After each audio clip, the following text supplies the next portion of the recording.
जय माँ लक्ष्मी। धनतेरस की आप सबको ढेर सारी शुभकामनाएं। आप सबका दिन शुभ और मंगलमय हो।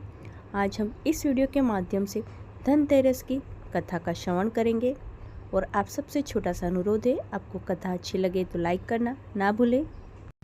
धनतेरस की पौराणिक कथा। धनतेरस के पर्व को धन त्रयोदशी के नाम से भी जाना जाता है।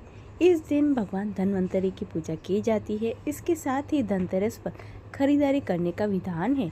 धनतेरस के दिन भगवान धनवंतरी की पूजा करने से और घर में शुभ चीज़ों को खरीदने से धन वैभव में वृद्धि होती है। इसके साथ ही जीवन में कभी पैसों की कमी का सामना नहीं करना पड़ता है।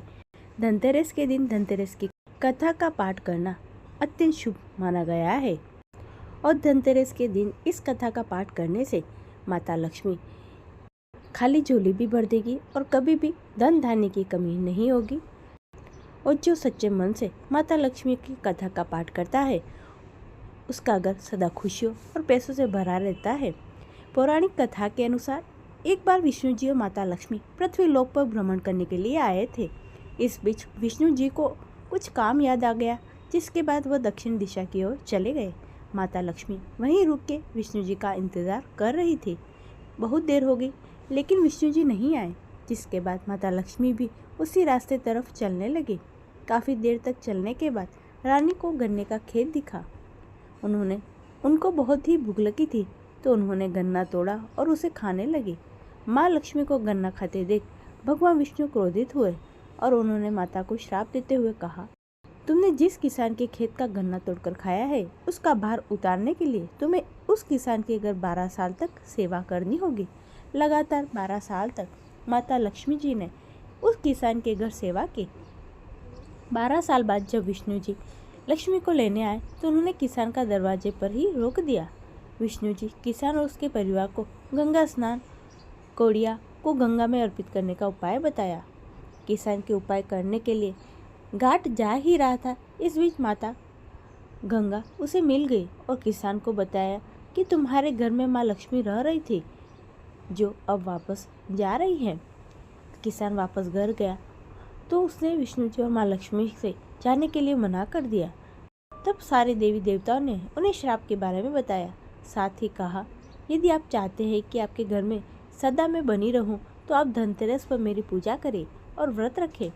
किसान हर साल पूरी निष्ठा के साथ धनतेरस का व्रत करने के साथ ही देवी की पूजा किया करता था, जिसके बाद उसे कभी भी पैसों की कमी का सामना नहीं करना पड़ा। धार्मिक मान्यता अनुसार जो लोग सच्चे मन से हर साल धनतेरस की इस कथा को पढ़ते हैं उन्हें जीवन में कभी पैसों की कमी का सामना नहीं करना पड़ता है।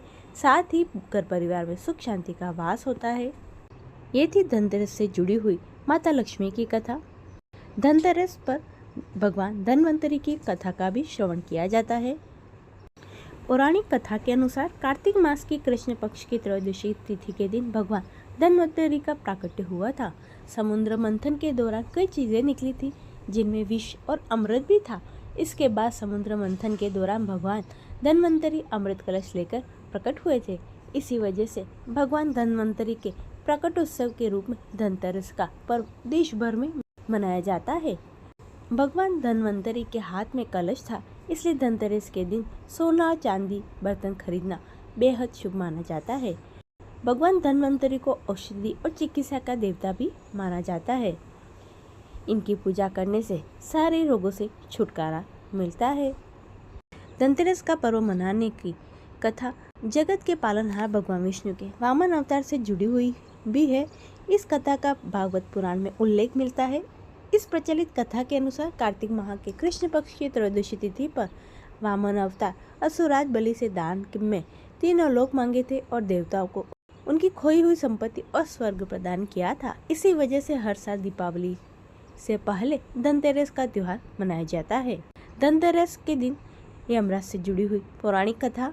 एक बार यमराज ने यमदूतों से सवाल किया, तुम न जाने कितने मनुष्य के प्राण ले लेते हो, क्या तुम्हें कभी मनुष्य के साथ प्राण लेने में किसी पर दया नहीं आती?